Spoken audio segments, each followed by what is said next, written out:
K-Sera on the Dirty Dozen. I am super excited to welcome onto the show for the very first time the actor, activist, educator, Grammy winner, first recipient of the Billboard Changemaker Award. He represents Outcast Dungeon Family, Run the Jewels, Bernie Sanders Atlanta, and the South in general. He's a son of a policeman and a very unconventional florist, educated at prestigious Morehouse College. He is a solution-based provocateur. He's the owner of Graffiti Swag Barbershops, and he's now serving seafood with his school friend T.I. He is not just a businessman, he is a banker you can bank on to give you a reality check that comes with a trigger warning. Make some noise for the incomparable Killer Mike. Ba-ba-ba-ba-ba. How are you? Thank you. I'm gonna send that intro to each of my children so they know I'm something besides just that. I'm like, your dad's done pretty good in his life. Yes, he has. He absolutely has. I mean, everything about you I absolutely love. But first of all, thank you so much for taking time out of your tour to talk to me. I know that you're with Run the Jewels at the moment. And I've got to say, you've got to say to LP for me a big labus, because I didn't realize that we both share Lithuanian heritage. And there's not many of us Lithos in hip-hop.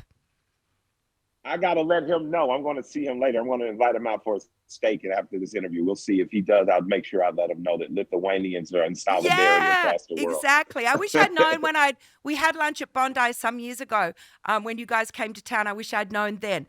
So tell me, first of all, how has the tour been going? You're on tour with Rage Against the Machine. How was that?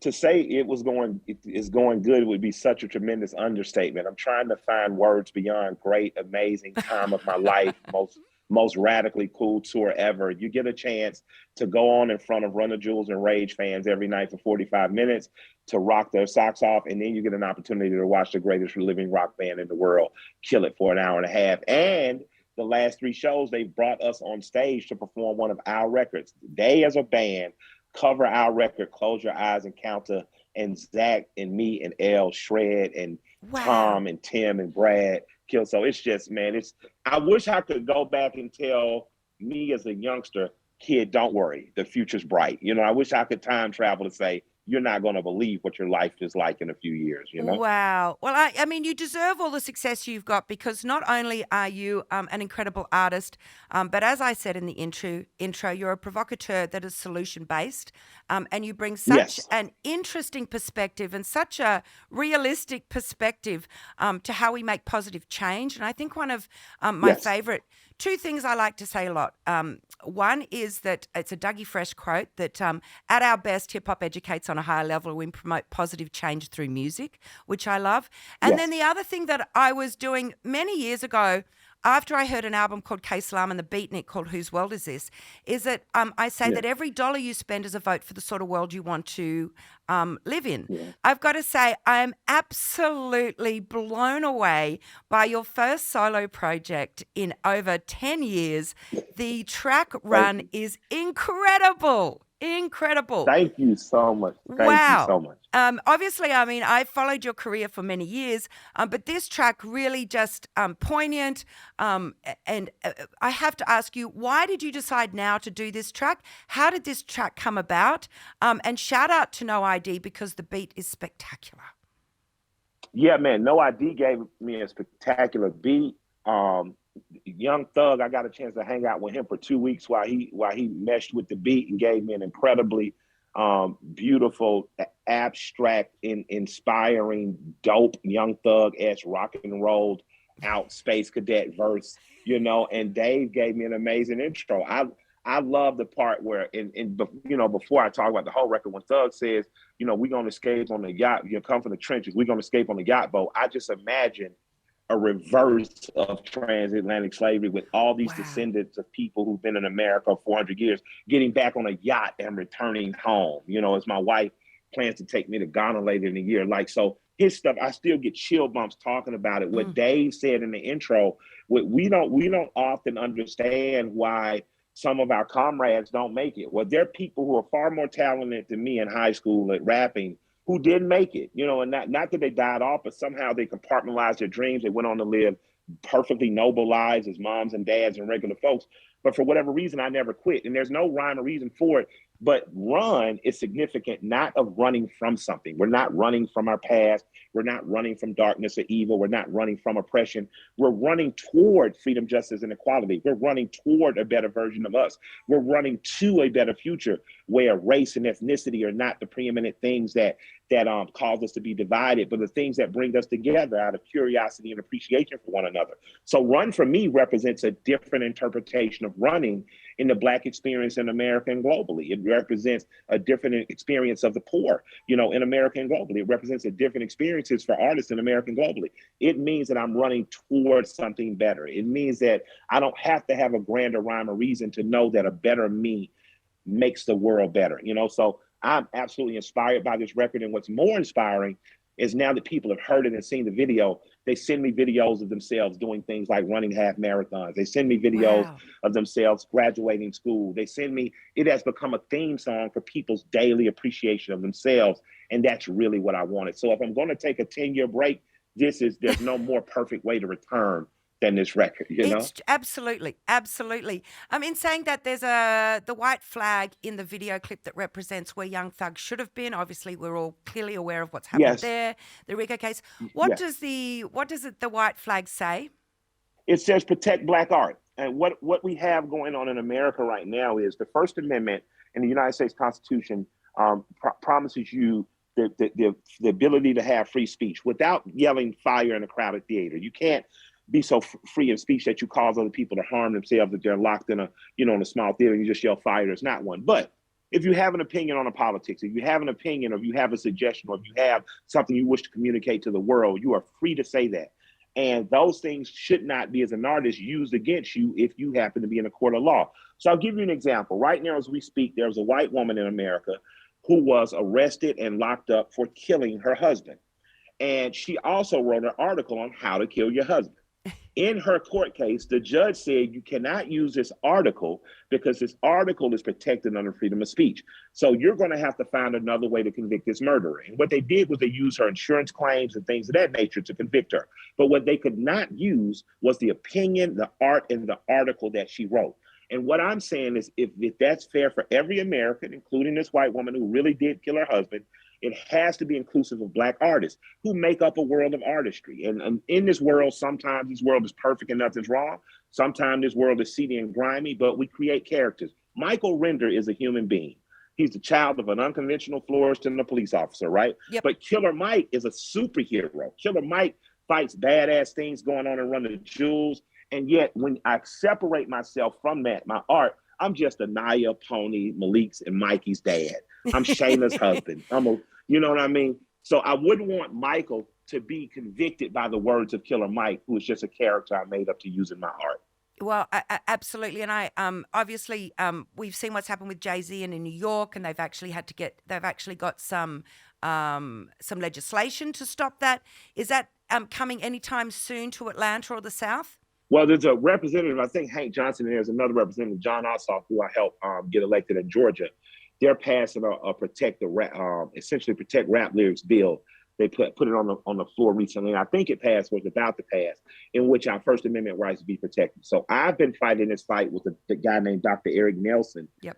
For a few years now, and I'm going to continue to do so because more so than the artists who have financial backing from major corporations who already have a fan base like myself, I think that this law is needed for kids that are just rapping, for young men and women that are in my country expressing themselves. I think that they need to know they have that protection, and I think they need to know that there are people on the other side fighting for them. Absolutely. Fantastic to have Dave Chappelle do the opening. You and Dave have Yes. been friends for some time. How did you meet Dave Yes. Chappelle? Man, I don't even remember. You know what? I don't remember how I met Dave exactly, but he knew I was a supporter of him. Social media brought us closer. Talib Kweli brought us even closer by getting us properly introduced.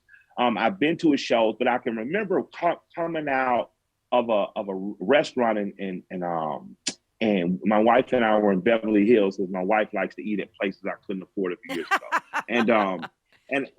And I saw Dave, and we just started talking, and we've never stopped talking, since. So I'm a huge fan of him. And you're a huge fan of comedians in general, and I think that comedians I am. in this day and age, almost the last line of defense. I think it's, we're in this war of Yes. propaganda everywhere. It's a subject that you talk, Yes. that you go in depth on. First of all, let me ask you, what are your credible news sources? For me personally, I do. None of Oh, none of them?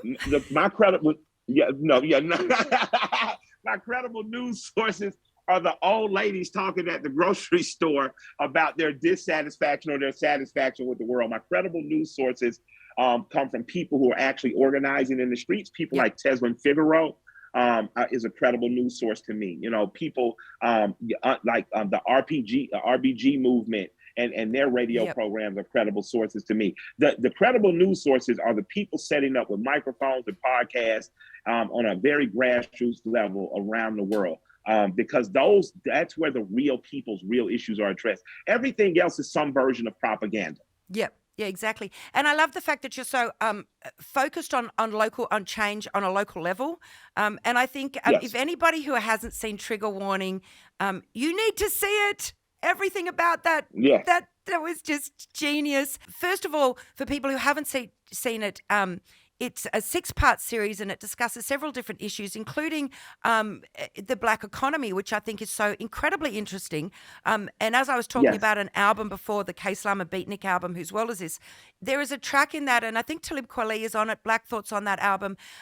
It says that the black economy, the black economy is the 9th largest economy in the world, I think, behind Japan. Yeah. And it's about Yeah. supporting your own.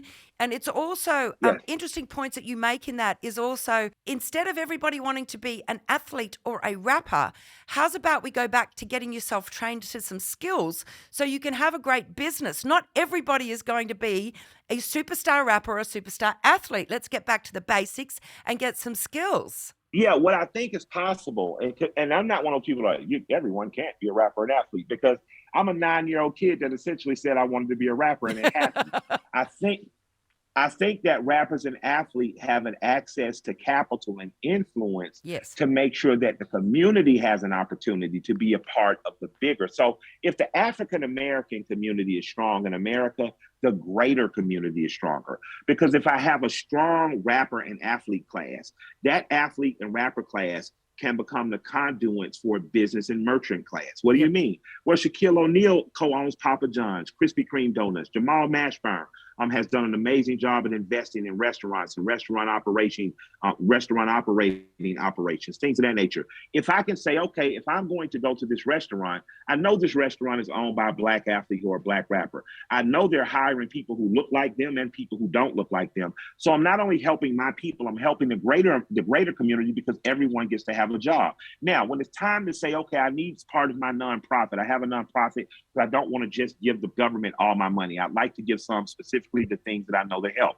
My nonprofit specifically helps kids from the high school that I went to make sure that they have scholarships that deal with books, that deal with making sure that they can, the extra $2,000 they may own school, they can focus on study versus having to go out and get a BS job. They can focus on study, and that way they can grow to be entrepreneurs and grow to be people that grow my businesses. I think that there's a power in an economic, and first of all, taking care of your own economics, meaning take care of your own money. My grandparents taught me, take care of yourself, be independent. And then cooperate with other people that are independent to form alliances so there's not so much risk involved in all your capital. And then after that, make sure the greater community then trade and buy and sell with them. So the same way when I go to LA, I go to Koreatown with my friends, I eat Korean barbecue. I know I'm strengthening the Korean economy. That economy serves the greater economy of LA through tax paying and through doing business with other people. And that's what I want for African Americans. And to be honest with you, Pan-Africanism, I would like to see in my lifetime, Black people in America do trade and sales with Africa, do trade and sales with the Caribbean, do trade and sales with South America and more, because that's where we were dispersed to during the transatlantic slave trade. And it's only right, if we were dropped off by the same boat at different stops, it's only right that we figure out a way to cooperate and collaborate and form an economy that helps the worldwide economy as well by doing good business with one another. Yeah, I absolutely love that. And there's two movies that I think people should watch: Snowfall and The Wolf of Wall Street, to understand a little bit of what we're trying to get back to, and how Absolutely. yeah, so And without going into that, I mean, we could talk about that. That's another conversation we could talk about in depth for a very Absolutely. long time. But I urge people, watch those two movies and see the difference.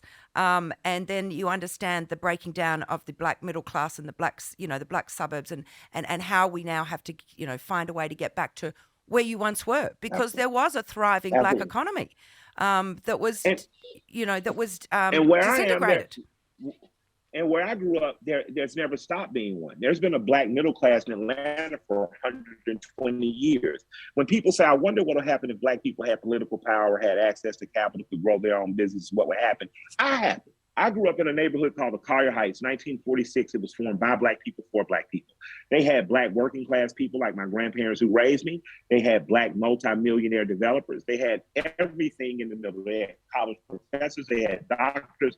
And because I saw success was 3 streets behind me, I never believed anything was impossible. Everything was possible. The first black pediatrician in Georgia lived not far from me. Dr. Blassingame, who was a Morehouse graduate, lived close to me. His son still lives in that neighborhood. The Russell family, who built Atlanta, parts of Atlanta were there for me. So for me, inspiration was always around the corner because my entire world was black. My heroes were black. My villains were black. So I judge people based on their character, not just their color. So absolutely, 120 years, Atlanta has been a successful, thriving, opportunity-filled place for Black Americans. Does it make it perfect? Absolutely not. Does it make opportunity everywhere? Absolutely is, if you come with your eyes open and ready to seize it. I love that. Listen, you did a track, I think it was last year. I had it on the countdown. You did it with Robert Glasper called Black Superhero. Let's get Yes, it. Let's get yes. into this track now and talk out the other side. And the Let's song do plays it. la la la la la la la. All right, coming out the other side. We are talking with the incomparable Killer Mike. Now, you've done your first solo project Yeah. in 10 years, but that doesn't mean that you haven't been doing some feature projects along the way. Tell me about working on this track with Robert Glasper, and tell me a bit about your love of jazz. Man, Black superhero. You need a role like me. Educated, military mind state, and then I keep a gun and a degree. You can label me a Huey P. And man, I felt like the ghost of Tupac in the room when I was writing those. And I don't write, so they're just kind of pouring out of me. Robert is amazing, and jazz is one of the musics that I listen to when I'm driving my wife's car. My wife has a beautiful Mercedes, and when I drive her car, I feel myself kind of fancy. So I play Thelonious Monk, I play Miles Davis, I play old stuff like Nat King Cole, Frank Sinatra, stuff like that. Nice. Robert is an amazing artist. He's an amazing artist, but he's not just a jazz artist. He's a relatively speaking, a young black guy, has a few grays in his beard, but he listens to more than jazz. He understands the connection of black music. He knows what jazz is meant to hip hop. And him asking me to be on it, I was absolutely honored. I gave him a heartfelt verse that just poured out of me, and I was proud, to be a part of it, and still am, and hope it's not our last time working together. Yeah, beautiful track, beautiful track. Of course, you won a Grammy with Big Boy. He's Outcast. You came up with Outcast. Tell me, Yes, first of all, I love Big Boy because I'm a massive dog fan. I've spoken yes, to Big Boy in the past. He used to breed pit bulls, and I think he's moved on to yes. French bulldogs now. Frenchies, yeah, yeah, Yeah, yeah, Frenchies. And I remember Missy Elliott. I mean, all these people used to get their dogs from Big Boy, which I don't think people yeah, realized. And even Redman, I think I spoke to Redman. He got dogs from Big Boy. So yeah. tell me, how is it working with Big Boy? And of course, that is who you won your Grammy with. Man, I love working with Big and Dre as a group. I love working with them separately. I've done more music with Big Boy because he's been actively putting out music more. And we probably have enough unreleased music for him to at any time just drop a Big Boy and Killer Mike EP. So one day he may want to Come do it, and on. I've given him.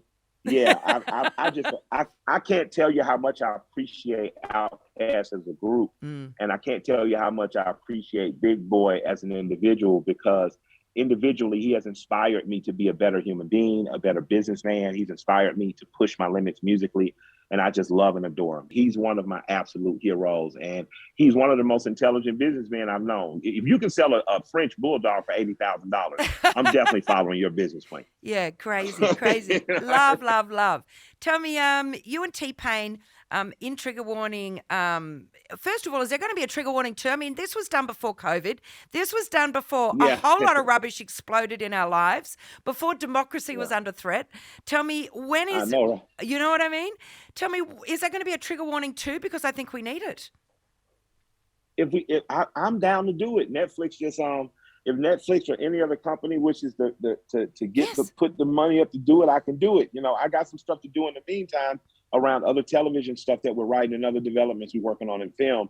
But my mind still works like trigger warning every day. So Yeah. just know that I had a half dozen nutty ideas that to save the world that once able to bring to the screen, I definitely am. Yeah, well, I play this game at home where, I try and I say, well, look, if the aliens come and they scan the world Yeah, and they find somebody that has to be the benevolent dictator of the yeah, world and it's me, what's the first thing I'm going to do?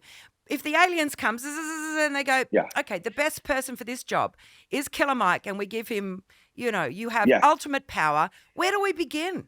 Where do we begin, Where man? do we That's a great begin? question because I've often hoped that aliens would come and attack the world so that we'd have to unify in Well, yeah, solidarity. common I've enemy. literally, Yeah. I, yeah, yeah, but I think if aliens came and they gave all power to us or all power to me, what I would do is put together a committee of the people to be Yeah. advised by. And I don't mean the people who've been picked to be in parliament and different offices. I mean literally the people. What would be best for us? Would the abolishment of the monetary system would be best? Would everyone do? I would call my system if everyone does a little, no one has to do a lot. And Yeah. my thing would be what would be the little we do so that we can live a fuller life? I don't Yeah. want people working 8, 10, 12, 16 hours. I would say, how do we shorten work days, shorten work weeks so that people can work on being better to themselves, better to their mates, better to their children, Yeah. better for the world? How can we live in an ecosystem that cooperates with the world instead of destroying it? How can we live in an ecosystem where trees want carbon dioxide, so we give them trees the carbon dioxide and they give us oxygen so we can have healthier air? How can we live in a world where we aren't overfishing? And I try to figure it out. Yeah. I'd like to say to the aliens, how can we finally communicate with animals so we can stop doing dumb shit that Yes. messes up their environment Yes. and we can cooperate with one another? So I try to figure out a world of cooperation and collaboration versus one of use until things are disappeared and then Yeah. fighting over the scraps as though we're savages. Yep. And also there's a redistribution of wealth issue in that as well. And that, of course, everybody gets alarmed at because you think you're attacking capitalism or you're attacking your right to build wealth. But no, I just think, when you have billionaires that have that much power, it's not healthy. And I don't think anything can be achieved when you have people that are now in positions where they can afford to have their own mercenary armies. I mean, it's ridiculous. Yeah, yeah. I mean, And even before you get to billionaires, why does the church own the as Book of much land as Sleep. it owns? The Book of Sleep. Why Thank you for the exactly. Book of So Sleep. before, well, I gotta tell Sleepy he gotta shut up. But what were the ways that prior to colonialism, what was Aboriginal life at its best, and what could we take from that? What was sub-Saharan African life at its best, and what can we take from that? What was the Mayans and the Aztecs best of life, and what can we take from that? How could we learn to cooperate with the environment instead of fighting it? And this is inclusive of ownership and owning the people, owning the land, owning the things. I watched a man speak one time, and he went to live with an Aboriginal community, and he saw them with a canoe, and he said, "Well, I need a canoe or a boat," and they built him one. And he put it outside his hut where he was sleeping. And they came one day and they saw the hut, and then they saw the canoe and they left. And then they came back and they saw it, and he wasn't using it, they left. And on the third or fourth day, when he came out of his hut, they were walking away with his canoe.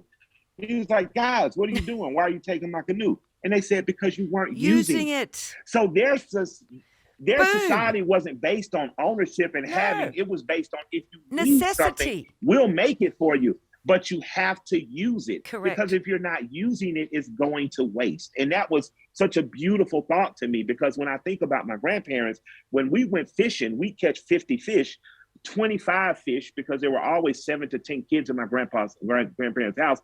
25 fish would get kept. They would get cleaned and kept. The other 25 will get cleaned and put in freezer bags, and we take them around to the older people in our community. And I asked my grandpa, why are we taking fish to these older people? He said, because they've done the work to make sure this community is here. And we're not going to let them depend on government to feed them, because they did the work to help our life be easier. And that's when I understood, oh, so all of us need to do a little bit for one another. Yes, so no one has community. to do a lot alone. Yeah, Yes. many hands make light work. Absolutely. That's Many it. hands make light work. First of all, you're the son of a policeman, but you're also very vocal about Black Lives Matter and police brutality, because we have the same issues here in Australia. Same things happening. You cannot have a society that doesn't have a respect for the law, but the law also has to earn the respect of the people. So how do we do that? Yeah, you cannot have a society in which the state doesn't respect the people. The state must always respect the people, and agents of the state, once empowered, have to remember that the respect first starts with the state respecting the rights of the citizen. I have family members that are currently law enforcement. My father is former law enforcement. My mother was a drug trafficker. They